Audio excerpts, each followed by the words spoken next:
I'm so flattered that Lily would do this. Her work has always had such deep meaning and resonance for us all as audiences. This part has, and the pursuit of it, which was so always a mystery to me, has brought meaning to my life, late in my life.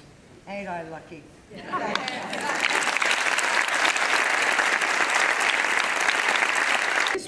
This was absolutely an inspired dream of Holland. Some thought came to her. She said she was driving one day, and she got after Anne had died, and she got the idea that someone had to do a show about Anne, and she slogged through this. I mean, having written it and paid for it, did everything all the way through, built sets, did everything, traveled the sets to different theaters, and it's really a triumph that is so absolutely deserved and to be honored. So it's just great. I'm so glad she was nominated for a Tony. And I met Anne in '83. Anne and I have the same birthday, September 1. And also Liz Carpenter, who is a great friend of Anne's, and Lady Bird's social secretary. Her birthday's also September 1. Anne and Liz and I went out and did fundraisers, and because we had the same birthday, we kind of patterned it on, you know, being a medium or an astrologist, and I was Nostradamus, and we came up in these big old outfits because Anne loved to perform. Anne used to do this character, Mr. Porco of Porco Electronics. Anne would put on a pig, you know, a plastic pig's nose, and she was so damn funny. You could not believe how funny she was. Now on the trip with Liz Carpenter and me and Anne, I was third funny. Anne was even second funny because Liz Carpenter was shameless. I just felt like I'd been, you know, singled out by the cosmos that we all had the same birthday. You know. So. Were you still in touch with her when she was in office? Oh yeah, and I did fundraisers all through the governor deal. She was a big grassroots political activist in Texas before she ever ran for office. And I mean, she would even get up and dress as a Tampax. Did they mention that? Yes. Well, she really did. And I've seen some kind of a snapshot of it. I love how funny she was. Just absolutely. She was hilarious. Anne was just naturally witty. She's brainy as hell. Mm-hmm.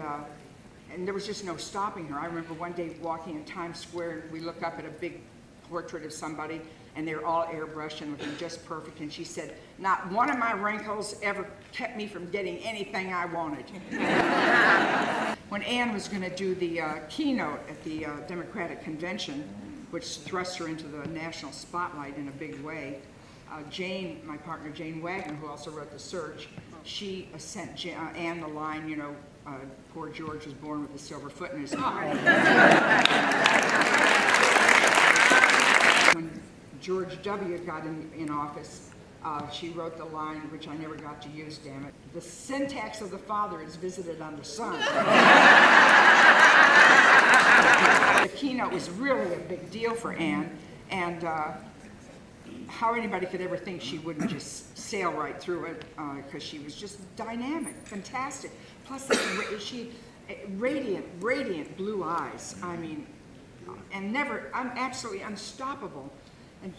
And so when we sat down, we were dark. We were playing the Kennedy Center, and it was dark on Monday night. So we were watching the keynote, and we couldn't believe Anne chose that line. That line just exploded. It was really phenomenal. It was so interesting to watch her do her thing, and then Sarah Palin. And the difference. Wouldn't that have been great? Anne always exuded love. You know, yeah. There was a way that her comedy, her humor was always so loving, and it was always to move people along. I don't know about Sarah. Anyway. Because Anne her life was kind of like superlatives. We went to a cafe and having something to eat, and here's how she'd always be, no matter what. She'd say, "Oh, this is the best cappuccino I have ever had." As long as she could say it. It was amazing. I've heard women that worked in the governor's office, she'd come out the door and say, "Isn't it wonderful?" Just, you know. So you can imagine people were buoyed up all the time, like, how could anything go wrong? This is Just so wonderful and fabulous to be here.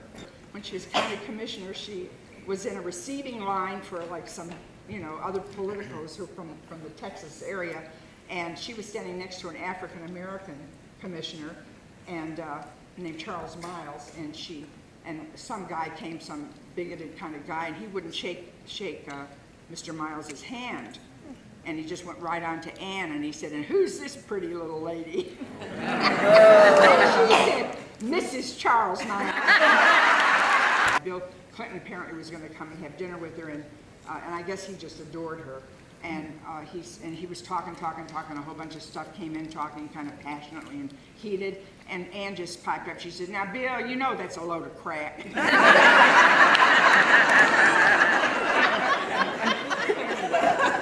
I was wondering if Miss Tomlin might be able to do a ringy-dingy for us. One ringy-dingy. You're asking anyway. I'm actually not working for the phone company.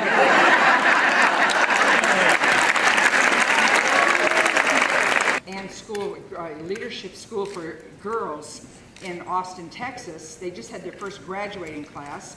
100% college accepted. Wow. I did a fundraiser one afternoon at the school and just met with the students. Of course, they had no idea who I was. But I told them that I did the voice of Miss Frizzle on Magic School Bus. They all just jumped up. Really happy that I was there. So then a little girl gets up, I swear, 9 years old, and she said, "Miss Tomlin, what do you think your work has contributed to the world?" And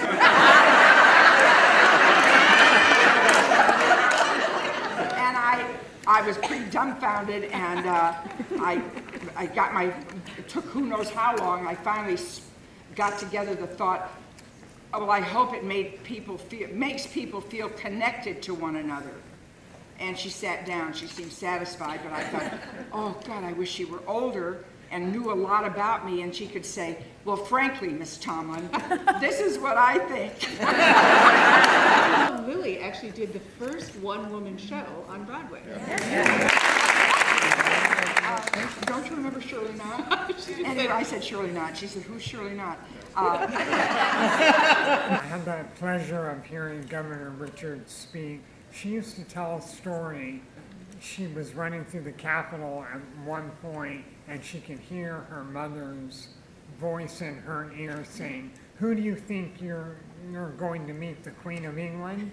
And she thought, she said to herself, "You know the story, please?" I just know that she did meet the Queen of England. By the way, the answer to the little girl who asked you what you brought to the world is joy and happiness. Oh.